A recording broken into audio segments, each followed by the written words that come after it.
El libro de Salmos es una colección de 150 poemas hebreos antiguos, canciones y oraciones provenientes de todos los periodos de la historia de Israel. Muchos de estos poemas están conectados con el rey David, de hecho, 73 de ellos, y él era conocido como poeta y arpista. Pero hay muchos autores diferentes detrás de estos poemas. Tenemos los poemas de Asaf o los de los hijos de Coré.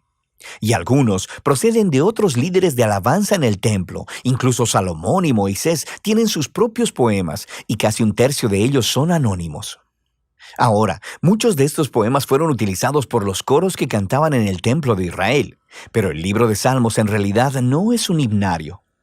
En algún punto del periodo, después del exilio de Israel en Babilonia, estos poemas antiguos fueron reunidos y acomodados intencionalmente en el libro de Salmos que ahora tenemos. Y este tiene un diseño y un mensaje bastante único, el cual no notarás a menos que lo leas de principio a fin. Ahora, para ver cómo está diseñado el libro de Salmos, lo más útil es, de hecho, empezar por el final. El libro concluye con 5 poemas de adoración al Dios de Israel, y cada uno comienza y termina con la palabra aleluya, que es una orden en hebreo para decirle a un grupo de personas que adoren a Yah, la versión corta del nombre divino Yahweh. Ese es un arreglo de 5 partes realmente bonito, y parece que alguien nos está dando aquí una conclusión para el libro. Así que nos invita a hacer la pregunta, ¿tiene el libro otras señales de diseño intencional?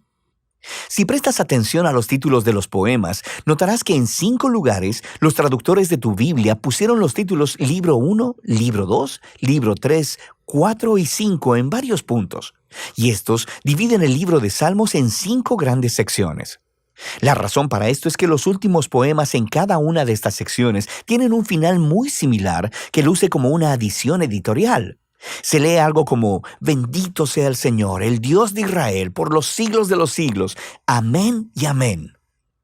Así que el libro tiene una conclusión y una organización interna en 5 partes principales. Así que lo natural es ir al principio a buscar una introducción. ¿Y qué encontramos?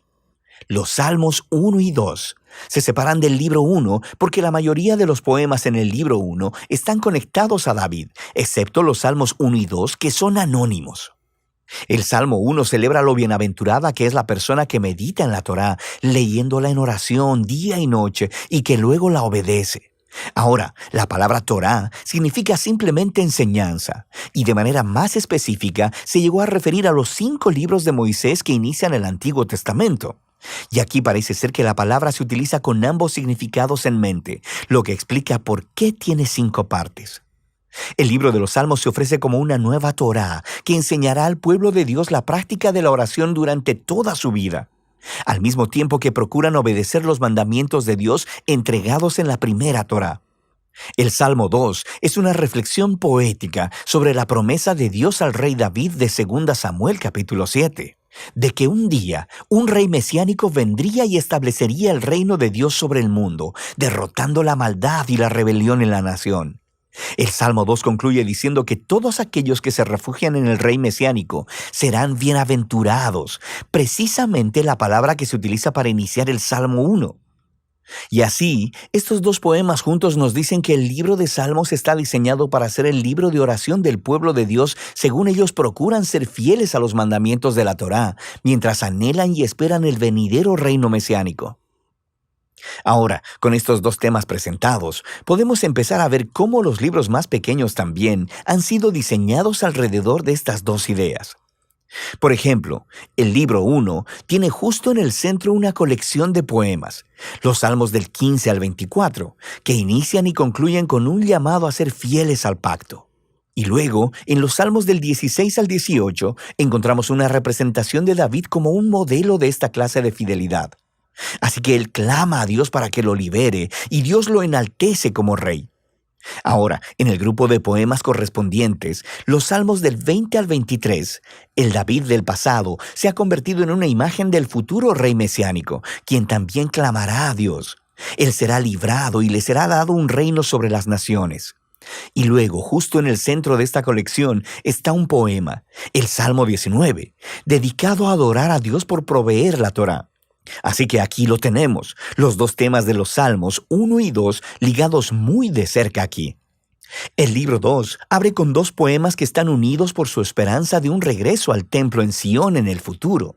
Y esta es una imagen muy asociada con mucha proximidad a la esperanza del reino mesiánico. Luego, el libro 2 cierra con un poema que representa el futuro reino del rey mesiánico sobre toda la nación. Este poema es realmente asombroso porque hace eco de todos estos otros pasajes de los profetas acerca del reino mesiánico. Y concluye diciendo que este rey traerá el cumplimiento de la antigua promesa de Dios a Abraham sobre traer bendición de Dios a todas las naciones. El libro 3 también concluye con un poema que reflexiona sobre la promesa de Dios a David, pero esta vez a la luz del exilio de Israel. Así que el poeta recuerda cómo Dios dijo que nunca abandonaría al linaje de David, pero ahora está observando la rebelión de Israel, su resultado, la destrucción, el exilio y la decadencia del linaje de David. Así que el poeta termina pidiéndole a Dios que nunca olvide su promesa a David. El libro 4 está diseñado a responder a esta crisis del exilio. Así que el poema inicial nos regresa a las raíces de Israel con la oración de Moisés, y el autor hace lo que Moisés hizo en el monte Sinaí después del incidente del becerro de oro: clamar al Señor por su misericordia. El centro del libro 4 está dominado por un grupo de poemas que anuncian que el Señor, el Dios de Israel, gobierna como el verdadero Rey del mundo, y que toda la creación, los árboles, las montañas y los ríos son convocados para celebrar ese día futuro en el que Dios traerá su justicia y su reino sobre todo el mundo. Son convocados para celebrar ese día futuro en el que Dios traerá su justicia y su reino sobre todo el mundo. El libro 5 abre con una serie de poemas que afirman que Dios escucha el clamor de su pueblo y que un día enviará a su futuro rey para derrotar la maldad y traer el reino de Dios. Este libro también contiene dos colecciones más grandes, una llamada Hallel y otra llamada Cánticos Graduales. Cada una de estas colecciones concluye con un poema sobre el futuro reino mesiánico. Y estas dos colecciones, al unísono, sostienen la esperanza de una acción futura, similar al Éxodo, en el que Dios redimirá a su pueblo. Y luego, justo en medio de ellos, está el Salmo 119, el poema más largo del libro. Es un poema alfabético. Cada línea comienza con una nueva letra del alfabeto hebreo y explora el maravilloso regalo de la Torá como la palabra de Dios para su pueblo. Así que aquí lo tenemos. Los temas del Salmo 1 y 2, Torá y Mesías, combinados juntos en el libro 5, lo que nos lleva de vuelta a esa conclusión de los 5 poemas. En el poema central, el Salmo 148, toda la creación es convocada para adorar al Dios de Israel, porque, citando textualmente, Él ha exaltado un cuerno para su pueblo. El cuerno es una metáfora de un cuerno de toro levantado en señal de victoria. Y esta imagen hace eco de la misma imagen usada en el cántico de Ana en Samuel capítulo 1, pero también al Salmo 132. El cuerno es un símbolo del futuro rey mesiánico y de su victoria sobre el mal, y es una conclusión apropiada para este asombroso libro. Ahora, aquí hay otra cosa que probablemente pasarás de largo si no lees el libro en orden. Hay muchas clases de poemas diferentes en el libro de Salmos, pero todos, básicamente, caen en dos grandes categorías: poemas de lamento o de alabanza.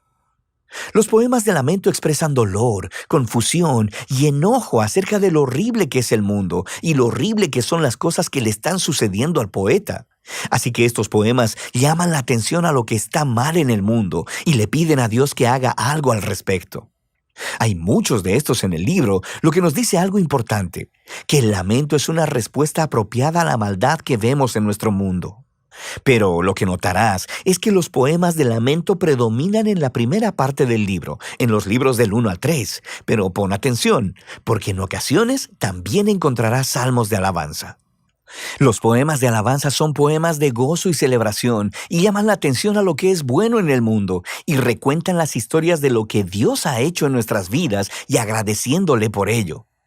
En los libros 4 y 5 notarás que los poemas de alabanza son más que los poemas de lamento, y todo culmina en esa conclusión de aleluyas en 5 partes. Este cambio de lamento a alabanza es profundo y nos dice algo acerca de la naturaleza de la oración, mientras esperamos por el rey mesiánico como el libro nos enseña a hacer. Esto creará tensión para nosotros mientras miramos el trágico estado de nuestro mundo y de nuestras vidas. Así que los salmos nos enseñan a no ignorar el dolor de nuestras vidas, pero también, al mismo tiempo, que la fe bíblica mira hacia adelante, mirando a la promesa del futuro reino mesiánico de Dios. Así que, Torá y Mesías, lamento y alabanza, fe y esperanza. De eso trata el libro de Salmos.